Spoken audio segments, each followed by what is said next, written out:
What's up, YouTube? This is 2BigBros. You're hanging out with Think About It. And Professor the Toe. So today we're going to talk a little bit about a thing I seen this thing on TalkTick about. Um, it's called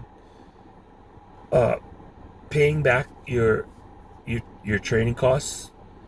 So what it is a lot of these companies are having people sign agreements that if they quit early before the end of the training period, and a lot of times they give you so many days after the training period that you still have to be employed by the company for them to train you how to actually do the job. You may have the degree that says you know, but until you work in the actual industry, in the job, you don't know shit. So that's time and money the company is investing into you to train you to do this job. And the issue they're having now is they're spending all this time and money to train people, and after they learn how to do it, these people are quitting and going elsewhere to work. So in order to discourage that and, still be profitable, companies are now requiring employees to sign this agreement that says, okay, well, we're going to give you your 90 days of training, and some companies are requiring employees to work at least 12 months after that before they're fired or quit without having to pay back the cost of training. So that's what this TikToker was talking about and saying they're claiming it's indentured servitude because they're required to work not only the 90 days of training, but up to 2 years. Who trains for 90 days? Those are the jobs too. This particular job that she was at was 90 days. Some places it's only 30 days. Oh. Some places it's only 2 weeks. It just depends. Oh yeah, I gotta change my... And it varies on how long they require you to stay. It just depends on what company. Some companies only require you to be around a year. Some companies only require you to be there for 90 days. You know what I mean? Before it kicks in. But the whole point that she was making is it's indentured servitude, because now she can't quit because she don't like the people that she works with, but she has to keep working or else she's gonna be left with this bill for training cost. That's their complaint. To me personally, it's like, fuck yeah, you should pay that cost. Because I can tell you right now, before you even walk in the door as somebody that's ran companies,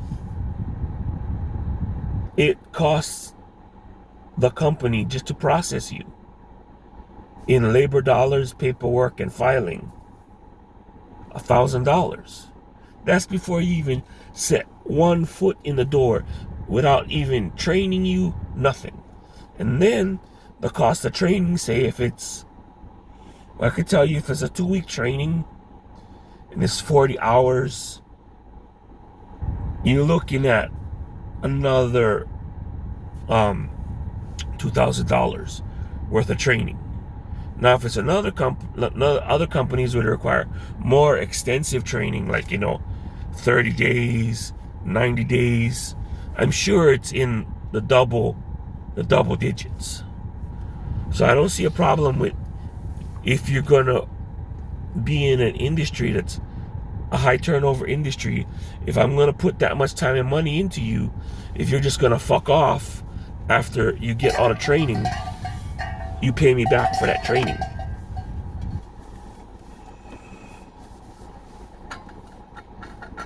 Are you done? Yeah. Okay, so before we started this video, I was under assumption that training was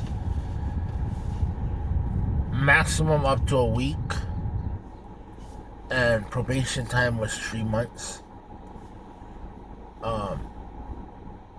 And I was in agreement that if you quit before your 3 months is up, then you need to pay that time. And since there's a lot of companies where like they'll certify you while they're training you, and then you just take that certification, jump to a building, jump to another company, and you just use them for the certification process because they paid for it.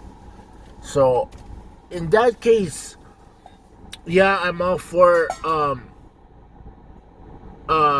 you gotta pay it back if you decide to quit before your probation. But if your training is for 3 months and your probation is a year, well, it's not probation, it's just the contract. Yeah, it's for you to stay. It's considered a probationary period. I think that's a little bit too drastic. Like Jesus, if your thing was 3 months,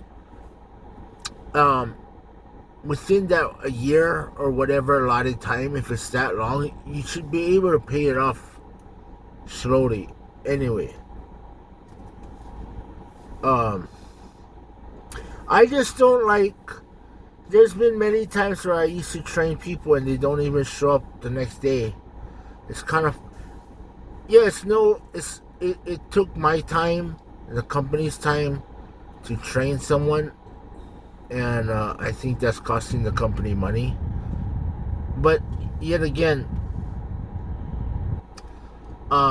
people change jobs now like they change clothes.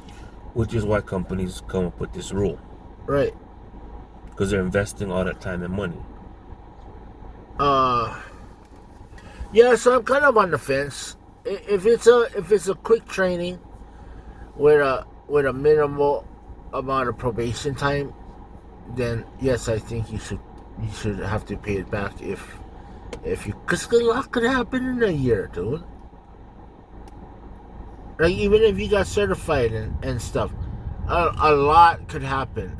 A bunch of scenarios and situations could come up in a year. But 3 months, no, you can hold it down for 3 months. So yeah, that's what I'm on. You got anything else? I'm just saying, as somebody that's put in the time and repeatedly had turnover because of the nature of the job, hell yeah. If, like in your example where the guy just showed up for 1 day and then quit, I'd like to recoup those, the processing fee and the 1 day of training cost,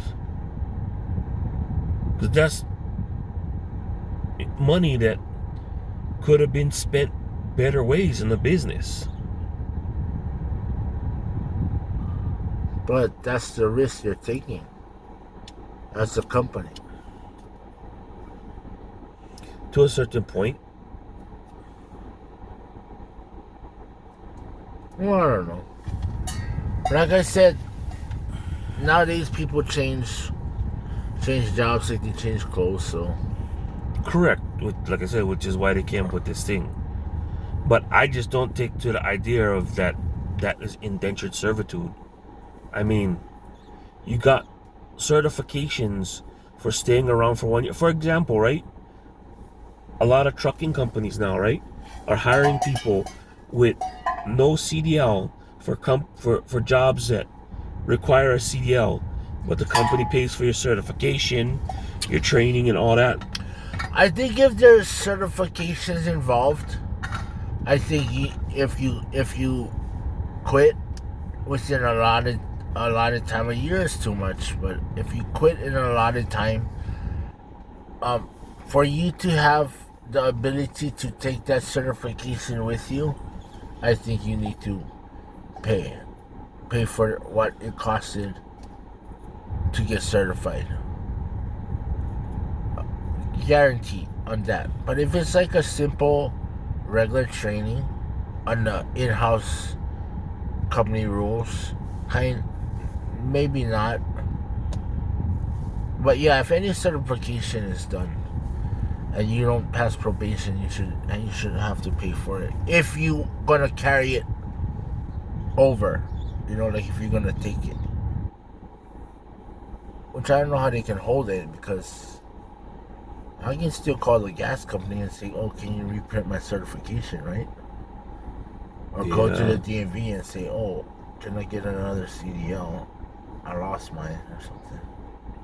I don't know. You can ask for a copy. Well, it's on your license. Yeah. Tell us what you guys think about paying back training hours and training time and certifications. Give us a thumbs up, thumbs down. We don't really care. Just show us that you are supporting us. Until next time. Bye.